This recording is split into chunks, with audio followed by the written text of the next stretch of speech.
Hello my friends. Today I'm going to show you how to make subtitles for your video for the American Good Film Festival. This year we are requiring a subtitle file to be submitted with your video because in the past Alex Miller himself, runner of the film festival, personally put in subtitles for every entry into the film festival.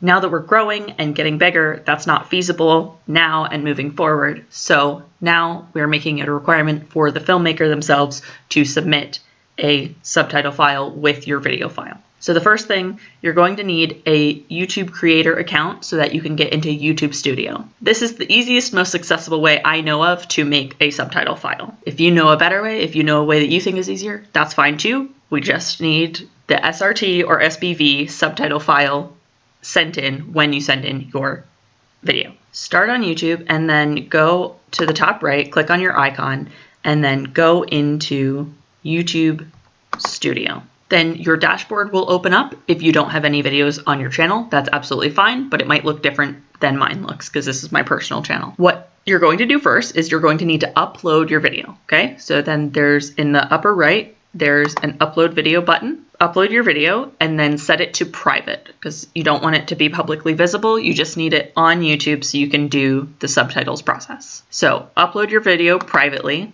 and then once it's uploaded, you can click into the content tab over here on the left menu. If that's the only video on your channel, it will be the only video that shows up in this list. We're going to choose this one to use for the example today. You're going to click into this. This will be your video details page. And then on the left-hand side, there's a menu. Click the subtitles button in there. And then my channel already knows that I upload in Esperanto. So I am already selected Esperanto as my language, but yours probably won't be set to that. So click Add Language and then scroll down until you find Esperanto. Click Esperanto and then your page should look like this. And then hover under subtitles, that little heading right there, and click the pencil button and it says Add, and then select Type Manually and click on that. So this is where you start to actually add your subtitles. It opens you a text box automatically. What I'm going to do is I'm going to click play on the video and listen to what I say. You should know what you're saying in your video submission for the American Good Film Festival. So I'm going to listen. I open my videos with the same phrase every time, so I know what I'm going to say. After you type what you say, the easiest way to do this is kind of do it in phrases. If you say something and then you pause, that's a good place to do a break in your subtitles. So I said, saluton kare, and then I paused for a second to get ready to say my next sentence, okay? So I'm going to adjust my subtitle bar right here for it to match the audio. So I said saluton kare, and then you can see in the audio bar that there's kind of a pause. I'll move the cursor so you can see it. There's kind of an empty spot right here where I stop talking.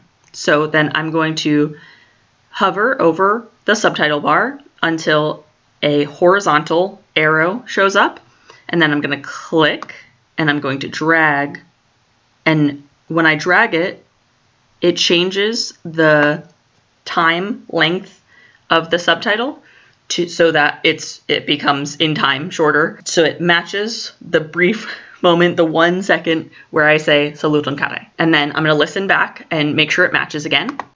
Perfect. So the subtitle saluton kare is only over the sound where I say saluton kare. And then I'm going to press this plus button and it's going to automatically create another subtitle. And then I'm going to listen again and see what I say next. And then I'm going to type what I hear. I'm going to listen back and wait for this vertical white cursor to be in the timeline at the end of this sentence. Press play.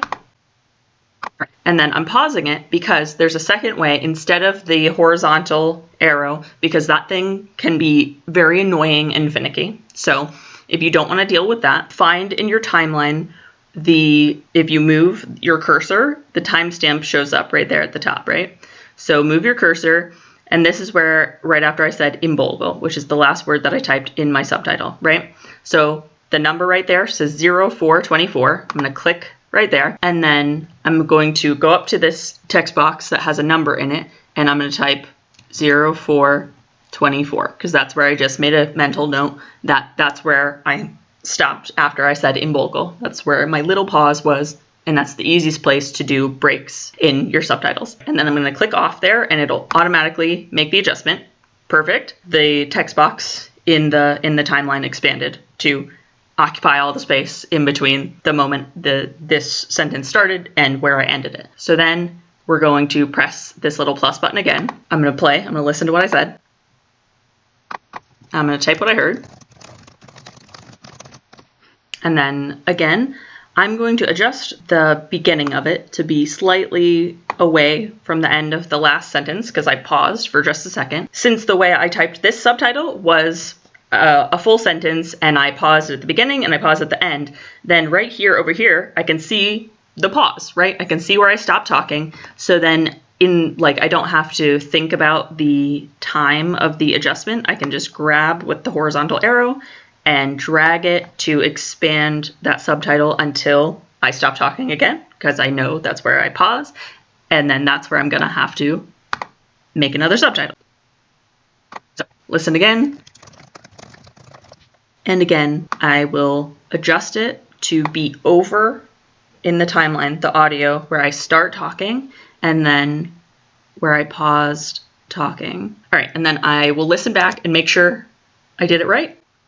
Perfect. So you're going to have to do that through your entire video. And then once you're finished, press up here in the upper right, press the publish button. And then it'll take you back to that page that you were on before. It'll say Esperanto published, and then you hover over the word published, and it's got 3 buttons. Click the 3 dots button, click download, and then click SPV. It'll be the last thing you downloaded. So then when you send in your video, you'll have the captions that you just made and saved, rename them according to the rules, which are on our website, and then send in your subtitles with your video.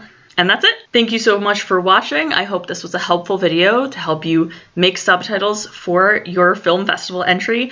I'm so excited to see your video. Thanks for watching. I'll see you soon.